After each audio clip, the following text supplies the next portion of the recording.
Bonjour à tous, ici Sasori de retour pour une nouvelle vidéo. Avant de commencer, j'aimerais juste remercier ceux qui se sont abonnés, qui ont liké et qui ont commenté ma précédente vidéo. Les mots d'encouragement, ça fait extrêmement plaisir. Et n'hésitez surtout pas à laisser un commentaire en bas si vous avez des idées de thèmes que je pourrais utiliser pour les vidéos. Ça va me faire plaisir de lire et d'essayer de faire d'écrire une vidéo avec ça.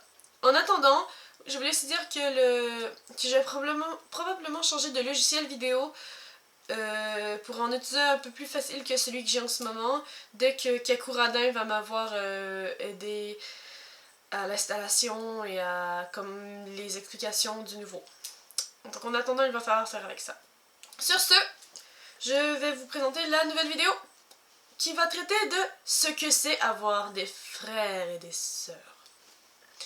Pour ma part, je suis enfant unique, donc de sang, je n'ai aucun frère et sœur.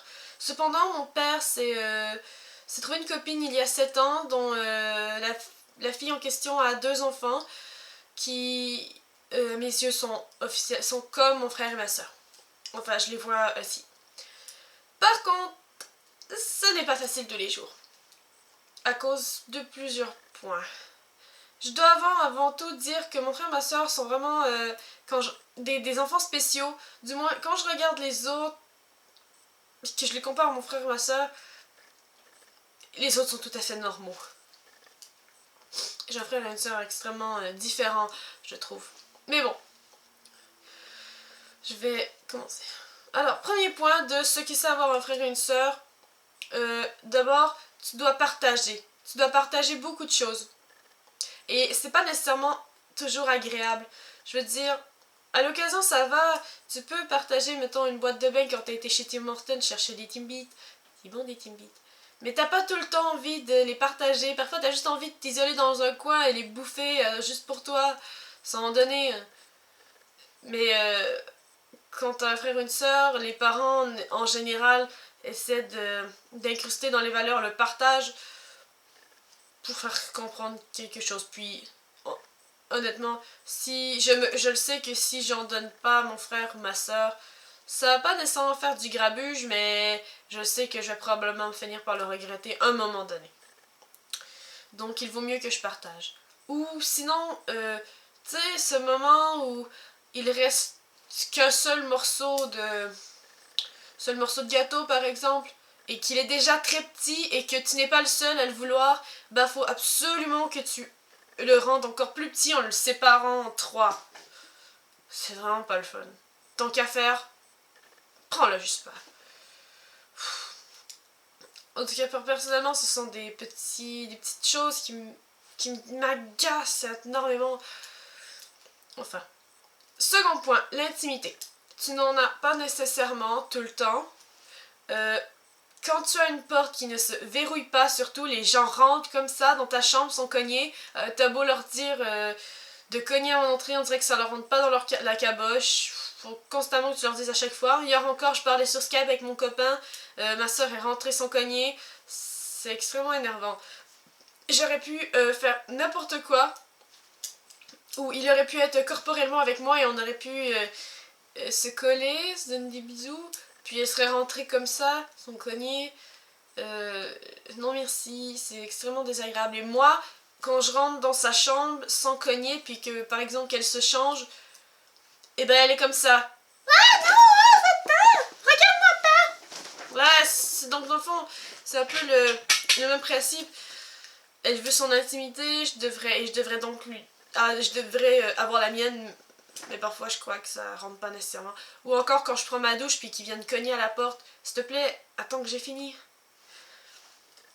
Ensuite, les disputes. La plus grosse dispute dans notre famille, quand on se dispute vraiment les trois enfants, c'est surtout pour savoir c'est qui va être assis en avant dans la voiture.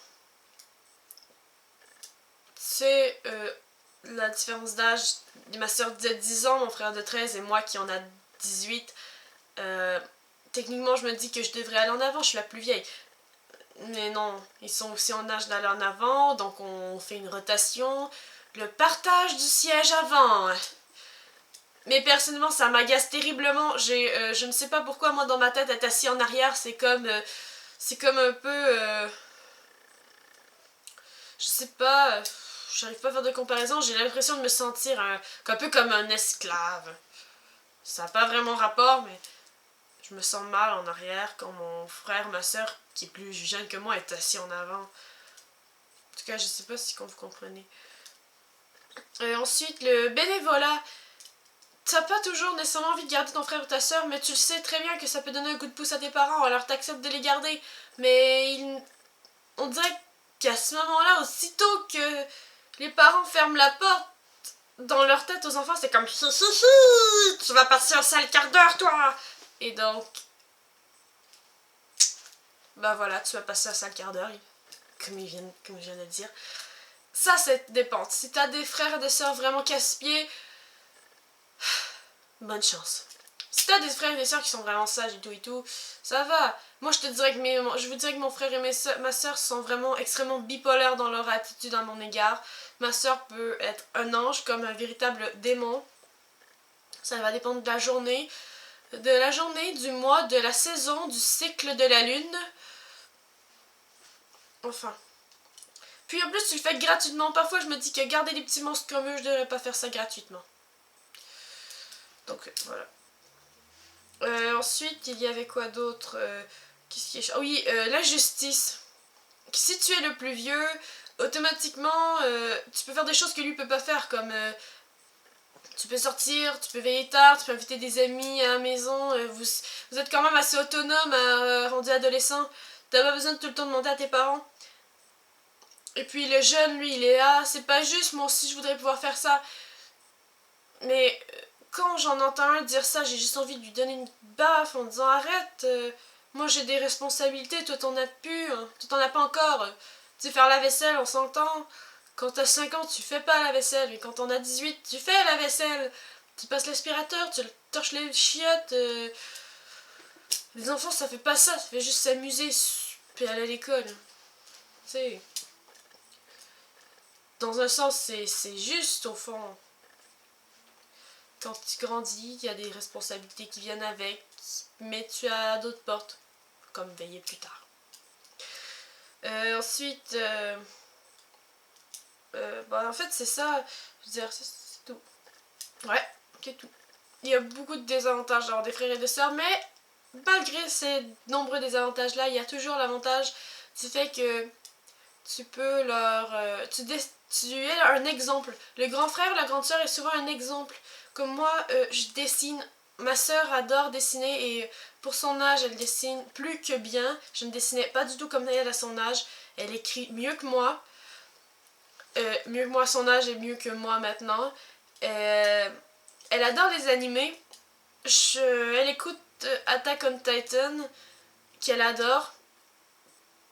Je crois qu'elle va vouloir écouter Tokyo Ghoul aussi. Ma soeur a 10 ans et elle adore les choses gore. On partage la même passion pour Deidara. Une fois, en vrai, on jouait à Naruto sur la Xbox. Elle choisissait Deidara sans cesse et elle voulait même pas que je me batte avec mon propre personnage, Accessory, parce qu'elle savait que j'allais la battre. Mais elle se prenait le droit de prendre mon Deidara. Et quand je lui faisais remarquer « Oh, ouais, tu prends mon Deidara !» Elle était comme « C'est pas le tien, c'est le mien. » Puis depuis qu'elle a découvert que j'ai une peluche de Deidara ainsi qu'un oreiller, l'oreiller, sans déconner, était au moins une semaine dans sa chambre et je n'avais pas le droit de le récupérer parce que c'était son Deidara. Donc voilà. Mais je trouve ça adorable en même temps. Ma soeur est comme une espèce de mini-moi version enfant. Donc voilà, en fait, c'est ça. Et vous, je suis curieuse, qu'est-ce que vous pensez d'avoir des frères et sœurs? Est-ce que...